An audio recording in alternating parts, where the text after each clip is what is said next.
출애굽기 13장 1절에서 16절 구별된 삶의 시작, 구별된 삶의 시작이라는 제목으로 하나님 말씀 전하겠습니다. 이스라엘 백성들은 하나님의 은혜로 비로소 출애굽을 하게 되었습니다. 출애굽은 자유와 해방 그리고 생명과 기쁨의 사건, 기쁨의 시간이었고 그것을 경험하는 사건이었던 것이죠. 한평생 강제된 삶을 살다가 그 삶에서 벗어나게 된 것입니다. 물론 우리의 삶이 자유롭다고 해서 내 마음대로 내 뜻대로 살 수 있는 것은 아니지만 이스라엘 백성들은 이 종살이를 하느라 정말 많은 대가를 지불하면서 괴로움 속에서 살았던 것 아니겠습니까? 그러다가 이제 그 삶에서부터 벗어지는 은혜를 이제 그들이 경험하게 된 것이죠. 물론 이스라엘 백성들이 출애굽을 했다고 하는 것이 얼마나 놀라운 것인가를 아직 체험은 하고 있지 못합니다. 이렇게 놀라운 것이었어? 이것을 알아가기 위해서는 그들이 이제 삶을 살아가면서 종살이에 있었을 때의 삶과 그들이 자유인으로서 누리게 되는 삶을 잘 비교해 가면서 하나님이 우리를 어떤 삶으로 이끌어가고 계시는구나, 이것을 이제 고백해야 하는데 이제 그 삶으로 하나님이 이제 인도해 가시는 것이죠. 이들은 이제껏 수동적인 삶을 살았는데 이제부터는 자주적이면서도 또 능동적인 삶을 이제 살게 되는 것이죠. 일을 할 때는 아무리 이래도 내 소유가 되는 게 없었습니다. 다 빼앗기는 것이었는데 이제부터는 애쓰고 수고하면 내 몫이 돌아오기 때문에 그것을 기대함으로 소망하며 이제 온 힘을 다해서 살아가는 사람이 되게 되는 것이죠. 더 나아가서는 사람의 존엄성을 회복하는 그러한 이제 일들이 앞에 벌어지게 될 것입니다. 사람의 존엄, 하나님이 될 수도 없지만 짐승처럼 살 수 없는 것 아니겠습니까? 우리는 하나님의 형상과 하나님의 모양대로 지음을 받은 그 존엄을 지켜가면서 우리가 이제 살아갈 수 있는 그 길이 열려지게 된 것이죠. 그러므로 출애굽이라는 이 사건은 새로운 백성, 새로운 삶의 시작을 의미하는 것이라고 할 수 있습니다. 이전의 삶이 끊어지고 새 삶을 살아가기 시작하는 것, 무엇을 기점으로 시작되는가? 출애굽을 기점으로 시작되는 거죠. 예수님이 있는 삶과 예수님이 없는 삶은 기점이 되는 것 아니겠습니까? 예수님 없을 때는 내 마음대로 내 뜻대로 나 좋은 대로 살았지만 예수님, 너무나도 좋으신 구원자 예수님을 만나고 나서는 예수님과 함께 예수님이 기뻐하시는 뜻대로 살아가는 사람이 되게 되는 것이죠. 오늘 본문 말씀은 출애굽이 있은 직후에 하나님께서 이스라엘 백성들에게 주신 말씀이라고 할 수 있습니다. 1절과 2절 말씀 읽고 하나님 말씀 배워가도록 하겠습니다. 1절과 2절 한 목소리로 읽겠습니다. 시작. 여호와께서 모세에게 일러 이르시되 이스라엘 자손 중에서 사람이나 짐승을 막론하고 태에서 처음 난 모든 것은 다 거룩히 구별하여 내게 돌리라. 이는 내 것이니라 하시니라. 아멘. 이스라엘 백성들이 드디어 종의 멍에를 벗고 자유인의 삶을 시작하게 되었습니다. 그렇다면 이제 하나님께서 무슨 말씀을 주시는 게 맞겠습니까? 출애굽이 막 이루어졌어요. 막 급하게 떡반죽 그릇 막 지 옷에다가 둘러싸가지고 어깨에 메고 그리고 막 급하게 이제 출애굽이 이루어지게 되었습니다. 자, 출애굽이 막 이루어지는 그때에 하나님이 딱 나타나신다면 뭐라고 말씀하시는 게 맞겠어요? 일반적으로 생각을 해보게 되면 이런 말씀 정도가 어울리지 않겠습니까? 얘들아, 이제부터 정신 바싹 차려라. 너희가 갈 곳은 약속의 땅이다. 아브라함에게 내가 약속했던 너희 믿음의 조상들이 살던 그 땅이니라. 그러나 내가 너희를 인도할 테니까 두려워하지 말아라. 너희가 함께 힘을 모아 결코 낙오하는 사람 있지 않도록 같이 하면서 약속의 땅 가나안 땅까지 가야 한단다. 이런 말씀 정도가 적절하고 어울리지 않을까 싶습니다. 왜냐하면 여태 종살이했고 여태 힘들게 있다가 이제 막 애굽에서부터 벗어났는데 하나님께서 그 정도 말씀해 주시는 게 어울리는 말씀 아니겠습니까? 그런데 하나님은 오늘 본문 말씀을 보게 되면 그렇게 말씀하시지 않았다는 거예요. 두려워하지 말아라, 놀라지 말아라, 내가 너희를 지킨다, 이런 말씀을 하지 않으신 거예요. 대신에 뭐라고 말씀하셨냐면 두 가지를 말씀하셨는데, 첫 번째 우리가 읽었던 2절 말씀을 보게 되면 사람이든 짐승이든 다 내 것이니 내게로 돌려라, 이렇게 말씀하신 겁니다. 가만히 성경을 읽어 나가다 보면 좀 실망스러운 말씀이기도 하고요, 또 의외의 말씀이지 않나 이런 생각이 듭니다. 하나님 우리를 사랑하시는 하나님이신데 그 사랑의 그 말씀으로 듣기에는 뭔가 좀 어딘가 모르게 좀 예상치 못했던 그런 말씀 아니겠습니까? 사람이든 짐승이든 다 내 것이니까 내게로 돌려라. 이게 하나님의 출애굽한 이스라엘 백성들을 향한 첫 말씀이었다는 거예요. 어떤 면에서 보게 되면 하나님께서 자기 자신만 위하시나, 내 몫이니까 내 목 내놔, 이렇게 지금 말씀하시고 계시는 거니까, 아니 하나님이 이스라엘 백성들 애굽에서 나오라 그러시고는 하나님 자기 목 챙기는 하나님인가, 이러한 마음이 드는 그러한 구절이라고 할 수 있는 것이죠. 하지만 우리가 잘 아는 것처럼 하나님이 그런 하나님이 아니시기 때문에 하나님이 왜 이렇게 말씀하셨는가, 출애굽한 백성들을 향해서 첫 번째 말이 제일 중요한 거 아니겠습니까? 첫 번째로 하셨던 이 말씀을, 가장 중요한 말씀을 하신 이유가 무엇인가를 이제 찾아내야 하는 것이죠. 사람이든 짐승이든 처음 것은 내 것이니 내게 돌리라, 이렇게 말씀하시면서 이것을 더 구체적으로 설명해 놓으신 구절이 11절, 12절 말씀이라고 할 수 있죠. 그래서 11절과 12절에 있는 말씀, 이제 1절과 2절의 연속선상에 있는 말씀인데요, 같이 한번 읽어보도록 하겠습니다. 시작.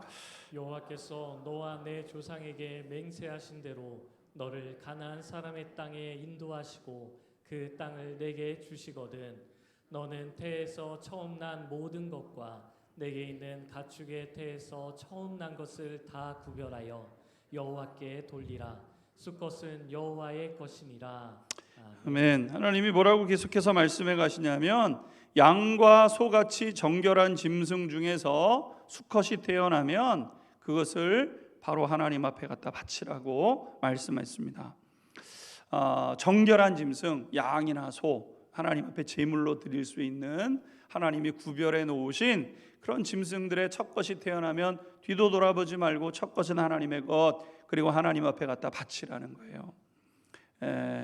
그런데 이제 13절 우리가 읽지 않았지만 13절 보게 되면 나귀와 같이 부정한 짐승입니다. 하나님 앞에 제사로 드리지 못할 만한 나귀와 같은 이 부정한 짐승의 새끼, 수컷 새끼가 태어나게 되면 그 부정한 짐승을 바칠 수 없기 때문에 어린 양으로 바꿔서, 나귀 새끼 한 마리를 어린 양 하나로 바꾸어서 하나님 앞에 갖다 바쳐라, 이렇게 말씀하신 겁니다.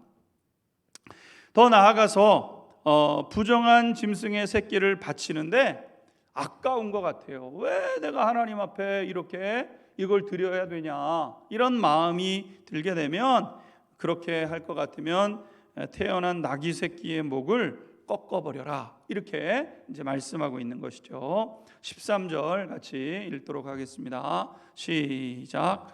나귀의 첫 새끼는 다 어린 양으로 대속할 것이요 그렇게 하지 아니하려면 그 목을 꺾을 것이며 내 아들 중 처음 난 모든 자는 대속할지니라.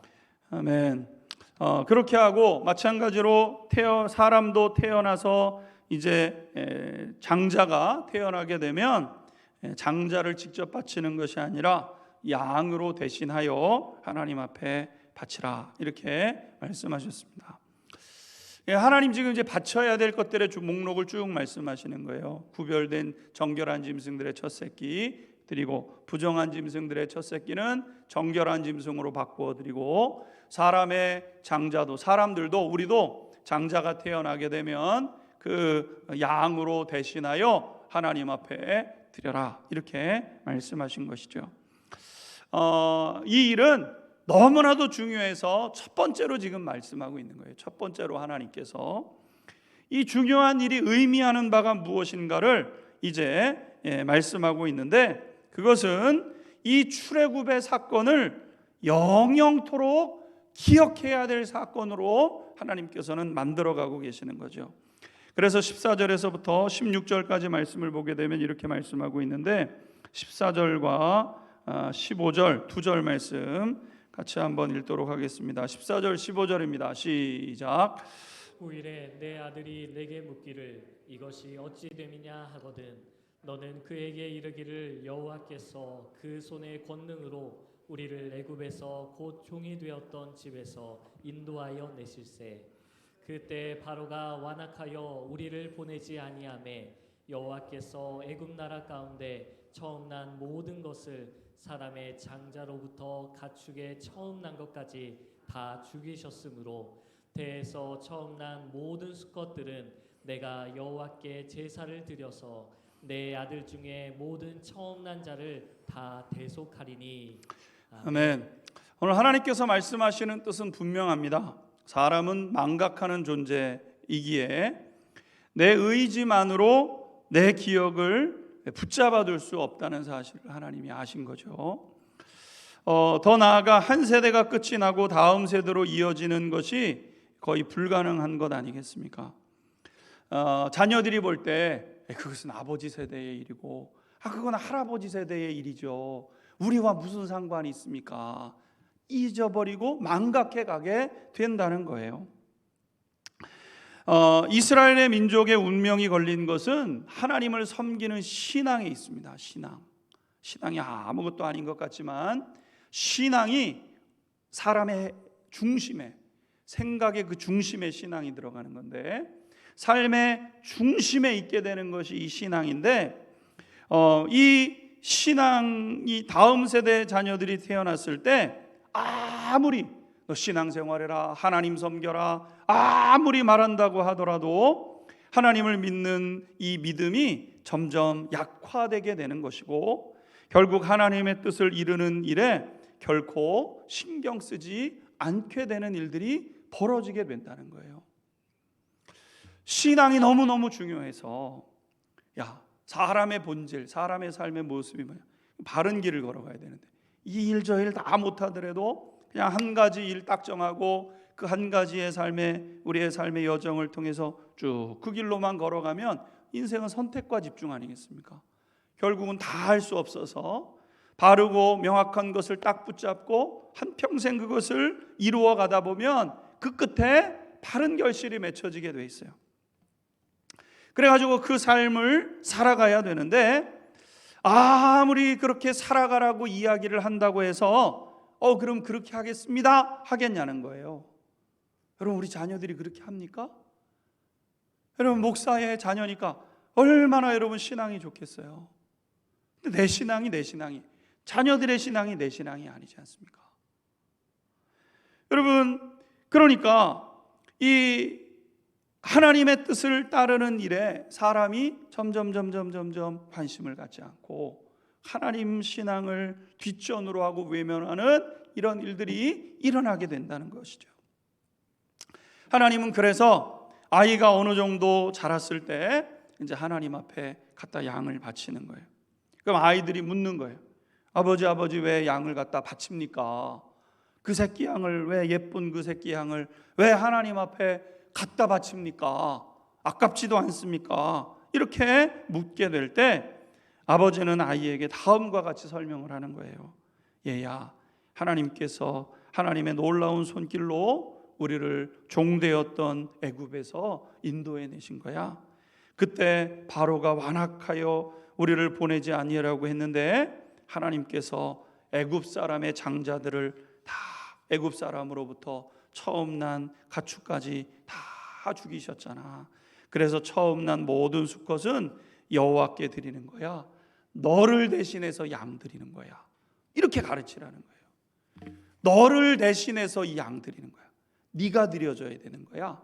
이렇게 하나님 앞에서 그것을 가르치라는 거예요.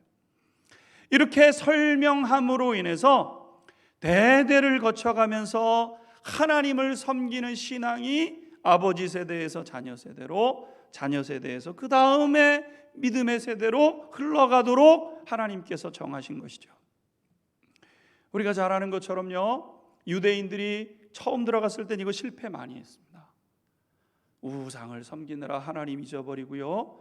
그래서 여호수아 정복 시대 끝나고 사무엘 시대, 열왕기 시대, 그 다음에 이 역사의 이 시간들을 지내오면서요, 이스라엘 백성들이 뼈저리게 왜 우리가 실패하게 되었는가를 기록해 나간 책들이 이 구약 성경의 역사서에 해당하는 거 아니겠습니까? 열왕기, 사무엘상하, 열왕기상하, 역대상하, 에스라, 느헤미야, 에스더까지 왜 우리 민족이 이렇게 되었는가를 뼈저리게 정말 되짚어보면서 서술해 나간 거예요. 그리고 이스라엘 백성들이 39권의 성경을 비로소 갖게 된 거죠.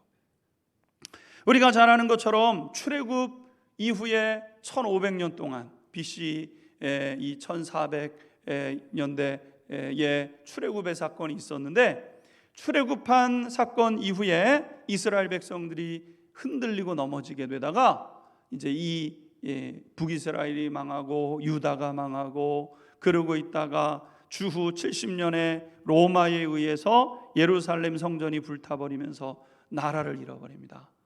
이스라엘 백성들이 곳곳으로 흩어져요. 말이 다른 다 민족에 흩어져서 삽니다. 어떤 사람들은 동유럽에, 서유럽에, 다른 사람들은 뭐 이런저런 곳에 다 흩어져서 이스라엘 백성들이 끌려가서 살기 시작한 그곳에서 장장 2000년 가까운 시간을 살아왔잖아요. 1948년에 우리나라 8.15 독립하기 직전에 이스라엘 백성들이 국가를 수립하게 가지고 지금에 있는 그 팔레스틴 그 지역에 이스라엘 백성들이 이제 거처하게 되었는데, 왕도 없고 정부도 없고 땅도 없는 상황 속에서요, 그들이 뭘 지켰냐면요, 신앙을 지킨 거예요. 2000년 가까운 시간 동안.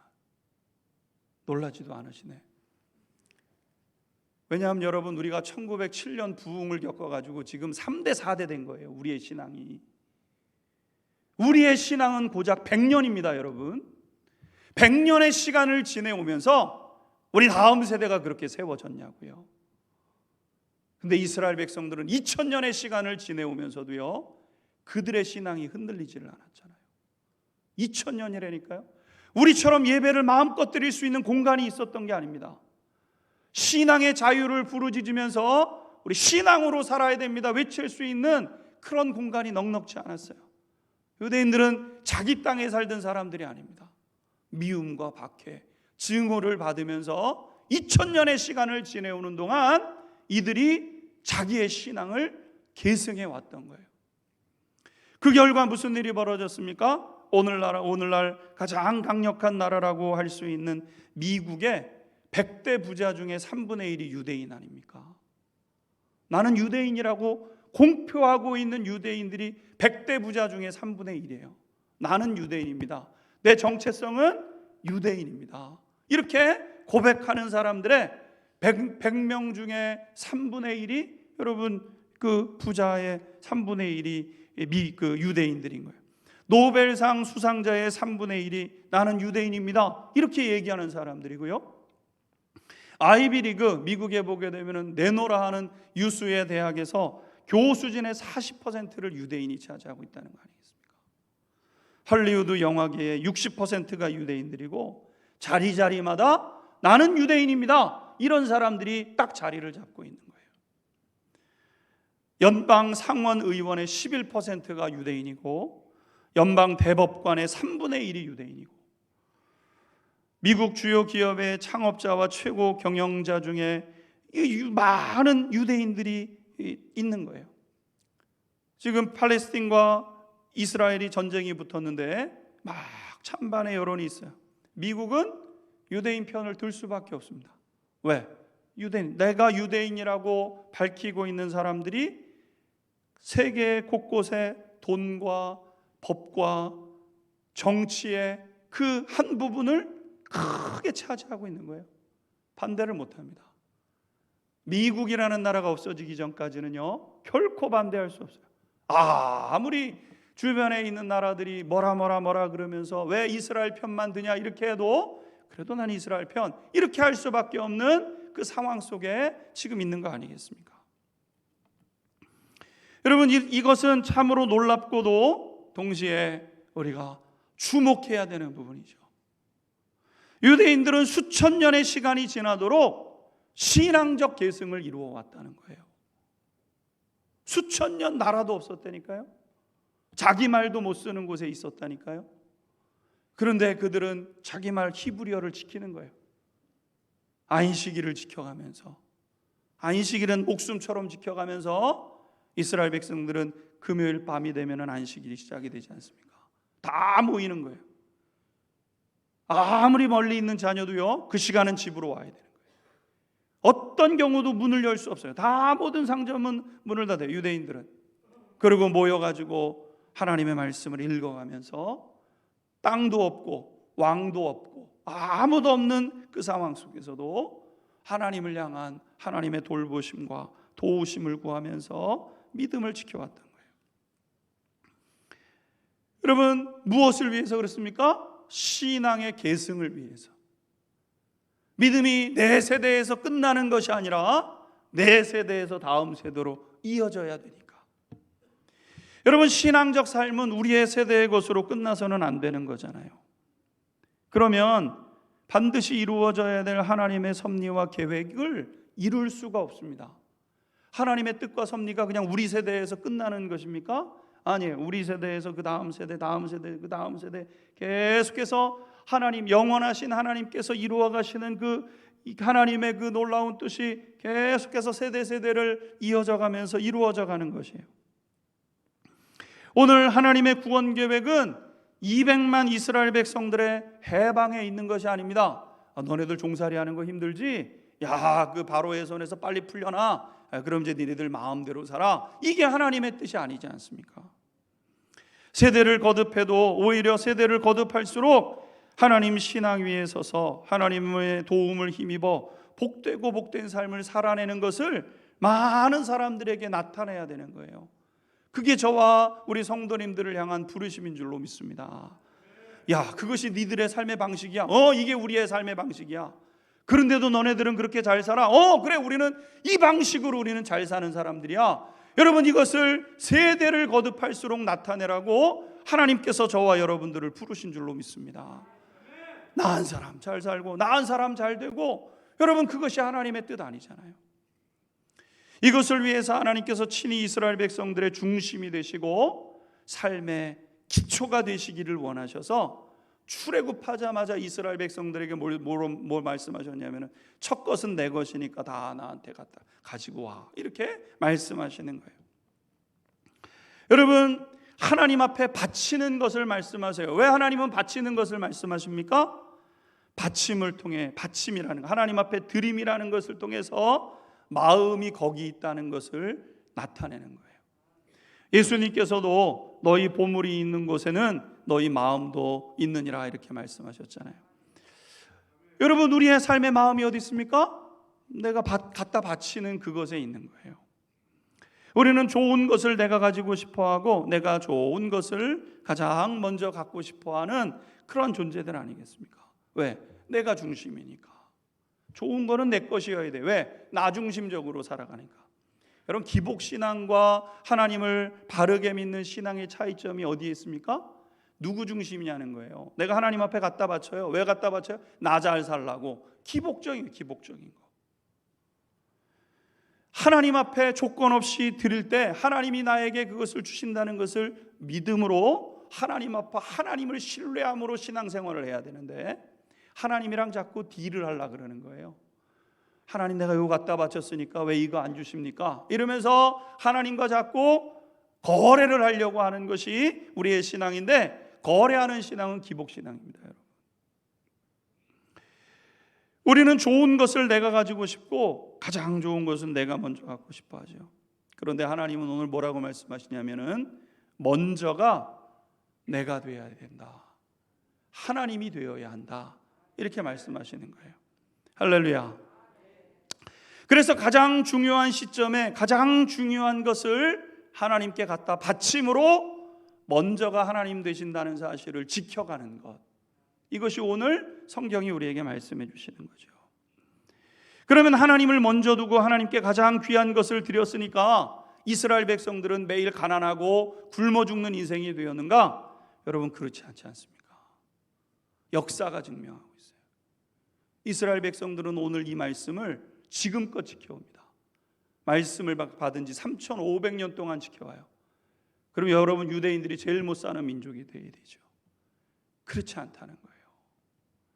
먼저 나한테 가지고 와, 이렇게 말씀하셨을 때 하나님이 우리 것 제일 좋은 거 뺏어버리고 하나님이 먼저를 누리시려고 하시는 분이 아니셨던 것 아니겠습니까? 우리의 삶에 누가 먼저가 되느냐에 따라서 우리의 생활에는 놀라운 차이가 일어나게 되는 거예요. 제가 이제 어렸을 때는 저희 집안의 모든 것이 할아버지 중심이었습니다. 할아버지 중심. 그래서 할아버지는 언제나 내 옛날에 나무 뗐잖아요, 나무. 그러니까 이제 할아버지 댁에 놀러 가면은 아랫목은 할아버지 요가 탁 펴지는 겁니다.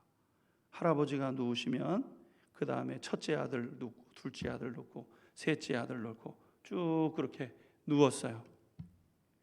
밥을 먹을 때도 쌀밥 주발에다가, 사발에다가, 이제 주발에다가 밥을 넣으면 할아버지 밥에 제일 고슬고슬한 밥이 딱 담겨서 제일 먼저 올라오죠. 그럼 할아버지 상에 제일 먼저 밥이 딱 놓여지는 것 아니겠습니까? 좀 넉넉하면 이제 같은 순서대로 큰아들, 둘째 아들, 셋째 아들 쭉 이렇게 아들들이 한 상을 먹고, 그 다음에 할머니와 딸들, 며느리들이 그 다음 상에 이렇게 앉아서 먹고 그랬죠. 생선 한 마리가 올라와도 할아버지 상에 제일 잘 구워진 생선이 딱 올라가게 되죠. 할아버지가 출타해서 들어오실 때 이러고 들어오십니다. 이제 집에 들어오실 때 이러고 이제 들어오시면 어떻게 합니까? 가족들이 다 벌떡 일어나가지고 오셨습니까? 이렇게 하고 할아버지 앉는 자리를 딱 앉으셔야 이제 같이 앉아서 모두 하고 막 이렇게 이제 했어요. 그걸 배우면서 자랐습니다. 보고 배우며 자랐습니다. 그런데 오늘날에는요, 가정마다 애들이 중심이 되는 데가 많잖아요. 애들 시간에 맞춰서 상이 차려지고, 제일 맛있는 건 누가 먹습니까? 예, 아이들이 먹고, 그 다음에 강아지들이 먹고, 맨 마지막에 남는 걸 먹을 때가 많잖아요. 방도 제일 좋은 방은 애들의 몫이 될 때가 있고 그렇습니다. 근데 여러분, 한번 생각해 봐야 돼요. 그렇게 아이들을 너가 우선이다, 너가 중심이다, 그렇게 컸을 때 내 입장이 제일 중요하고 내가 제일 중요한 사람으로 아이들이 커가지고 나중에 커서 누구를 생각할 수 있겠습니까? 다 크고 났을 때 그때 부모님을 생각하고 그렇게 하겠어요? 아니에요. 전 그렇게 생각하지 않습니다. 그러니까 누가 먼저냐를 분명하게 선을 긋고 가야 되는 일 아니겠어요? 사람의 타락은요, 절대 기준을 잃어버려서 우선순위가 뒤바뀐 사건이 타락의 사건이라고 할 수 있어요. 창세기 3장의 사건이 무슨 사건입니까? 창조주가 계시고 전능하신 하나님이 계시고 나는 피조물이었어요. 그런데 마귀가 와서 속삭이잖아요. 야, 너도 하나님처럼 될 수 있어. 내가 뭐가 될 수 있어요? 하나님을 섬겨야 될 내가 하나님을 섬기기보다는 나도 하나님이 되어서 섬김을 받을 수 있는 존재가 된 것처럼 되어져 버린 거예요. 그게 뭡니까? 그게 타락의 사건 아닙니까? 우선순위가 뒤바뀌어 버리니까요, 모든 것들이 다 뒤죽박죽 돼 버리는 거 아니겠습니까? 하나님 자리에 내가 들어가고 나니까 인생은 불행해지고 악해지고 모든 것이 악독해져서 내가 다 결정하고 내가 다 해야 되고 그냥 악을 써가면서 그렇게 살아가는 존재가 된 거 아니겠어요? 여러분, 그로 인해서 감당할 수 없는 불행이 찾아오는 거 아니겠습니까? 남편도 나 중심적이야, 아내도 나 중심적이야. 여러분, 거기에 어떻게 여러분 하나님 나라 행복이 있을 수 있겠어요? 불행만 남는 거예요. 오늘 출애굽한 이스라엘 백성에게 하나님께서 가장 먼저 말씀하신 것은 이 기준을 분명히 하자는 거예요. 이 기준을 분명히 해야 된다. 이거는 타협할 수 없는 그런 기준이다. 출애굽을 하자마자 야, 양과 소 첫째 난 거 내 거고 나귀의 첫째 난 것은 나귀로 내가 안 받을 테니까 양으로 갖다 바치고, 사람도 내가 대속의 은혜를 줄 테니까 양으로 갖다 바쳐라. 아니, 하나님은 무슨 갖다 바치라고만 하는 하나님인가? 이렇게 생각할 수 있는 것 아니겠습니까? 그렇지 않다는 거예요. 하나님의 분명한 말씀은 무엇이냐면 우선순위, 그거 지켜야 된다는 거예요. 먼저가 무엇인지, 기준이 무엇인지 분명하게 하고 그리고 살아가자, 이렇게 말씀하시는 거예요. 자녀를 양육하면서 자녀가 얼마나 귀하고 고마워요. 다 양보하고 다 세워줄 수 있죠. 그러나 타협할 수 없는 한 부분, 하나님 섬겨야 복된 거야. 하나님 섬기는 삶에서 떠나갈 것 같으면 호적팔 생각해. 각오를 하고 여러분 하나님의 역사를 이루어가야, 먼저가 무엇인가가 분명해야 여러분 복된 삶을 살아내는 것 아니겠습니까? 회사에서 높은 직위에 올라가는 것보다, 많은 돈을 버는 것보다 더 중요한 게 뭡니까? 하나님 앞에서 바른 삶을 선택하고 후회 없는 삶을 살아내는 것 아니겠습니까? 인생 기껏 살아내놓고 후회하고 아유 그렇게 할 걸 땅 치는 인생 되면 안 되는 거잖아요. 그러니까 우선이 먼저 되는 게 있는 거야. 먼저가 있는 거야. 그 먼저를 가르치는 것이 필요하다는 거죠. 예수님도 말씀하시지 않았습니까? 마태복음 22장 37절에서 40절까지 예수님 이런 말씀하셨어요. 같이 읽겠습니다. 시작.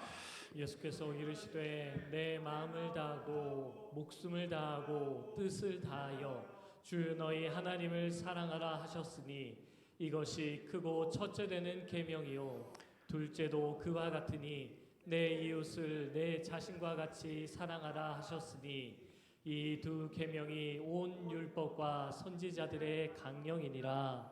아멘. 첫째가 있다. 첫째는 뭡니까? 하나님을 사랑하되 마음을 다하고 목숨을 다하고 뜻을 다하여 주 너의 하나님 사랑하는 거다. 이것을 가르치는 거죠. 그것을 잃어버리게 되면은요, 지켜야 할 것들도 잃어버리게 되고, 하나님은 하나님의 것과 이스라엘 백성들을 향하여 그것 잃어버리면 하나님의 백성으로서의 그 정체성이 퇴색되어 버리는 거예요. 출애굽을 하자마자 말씀하시는 거죠. 우리는 우선순위를 분명히 해야 합니다. 하나님의 것과 내 것을 엄밀히 구별해야 됩니다. 아무리 어려워도 하나님께서 명령하신 것 반드시 지켜가면서 하나님 앞에 드려야죠. 어려워도 그렇게 해야 되고 자녀들에게도 그것을 가르쳐야 됩니다.